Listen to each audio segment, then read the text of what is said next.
You're a landlord and you have one property or 100 properties, you've been doing it for forever, you just started 200 properties. 300 properties, price is right. So either way, you're looking to sell, you may be tired of it and you just want to cash out and do something else, but you still have properties that have tenants in them.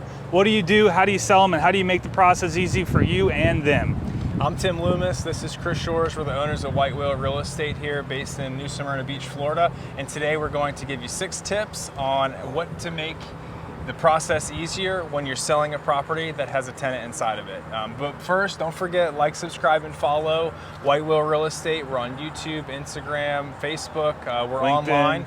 And join us for our once weekly video that we put out every single Wednesday. So first tip, make sure that you give your client, not your client, your tenant plenty of notice to move out. So if you're thinking about putting it on the market, maybe not tell them before it goes on, or it's a fine line. So basically you just want to make sure that you're being courteous with the tenant, making sure that they have plenty of time to go ahead and get moved out so that it doesn't come down to a point where closing day's here and the tenant has still not vacated the property. So give them notice.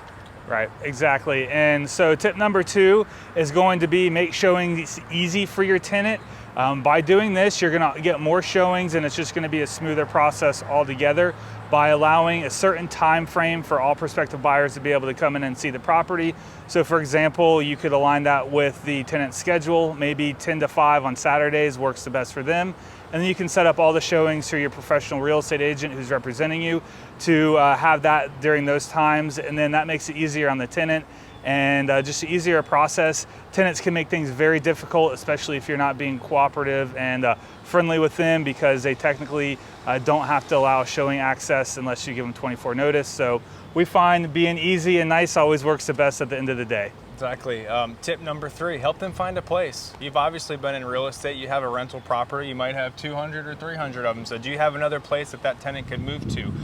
Do you have a good connection with the local real estate company that can help them find a place? Maybe they're ready to buy and it's possible for them to go ahead and start looking for something on their own. But that's another thing you can do. And tip number 3 would be to go a little bit further and take that extra step of actually helping your tenant find a place to move to. Yep, definitely. And by doing that, that is again going to help the tenant be more inclined to help you get the property sold and keep it up and allow you to get in for showings. But moving on to tip number 4, like Tim just kind of alluded to, maybe they're ready to purchase a home of their own. So talk to them about actually buying the home that you're wanting to sell. A lot of the times it can be a really easy, smooth transition for them to just buy the home that they're already living in. And I know for me, I would definitely take that option because I hate moving. It's one of my least favorite things to do in the world.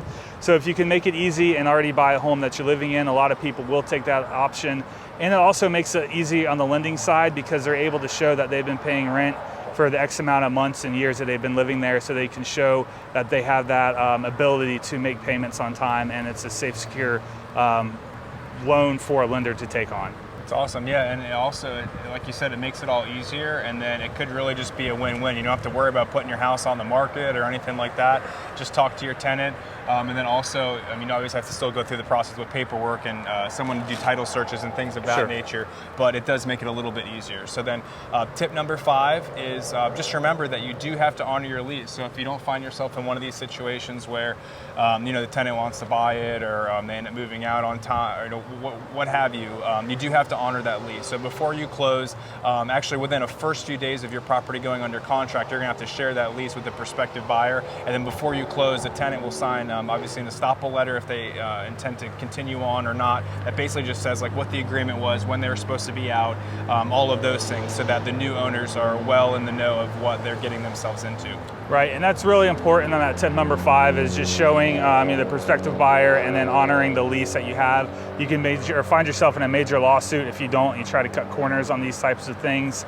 And so number 6, our 6th tip is if closings don't happen when they're supposed to, tenants can't get out when they're supposed to, and you're just kind of finding yourself in a rock and a hard place with the tenant still being there and the buyer needing to buy, you can always offer them what's called for cash for keys. So you can help give them a little bit of money to actually get out and vacate the home. We find this that a lot of times it just makes it very easy. You don't have to go through an eviction process.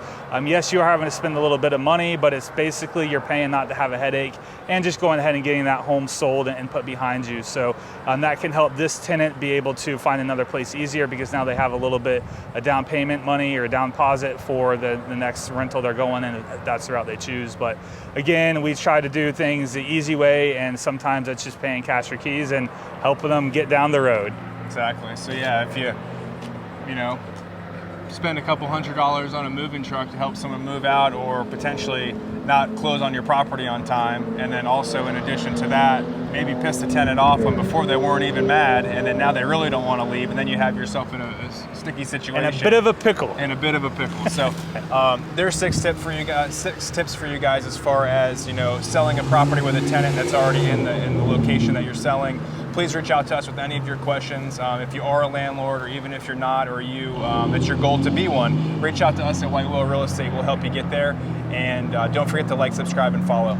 So, and along those lines, as Tim was saying, if you're wanting to be one, or you're just trying to get out of the landlord game, we have a lot of experience on helping bigger landlords that have bigger portfolios, 20, 30 properties and more, unloading those properties in a pretty seamless manner. We know a lot of other investment bankers that are wanting to pick up these properties and package deals. So just let us know. We know a lot of people, and we're just here to make deals happen and make life easy for everybody.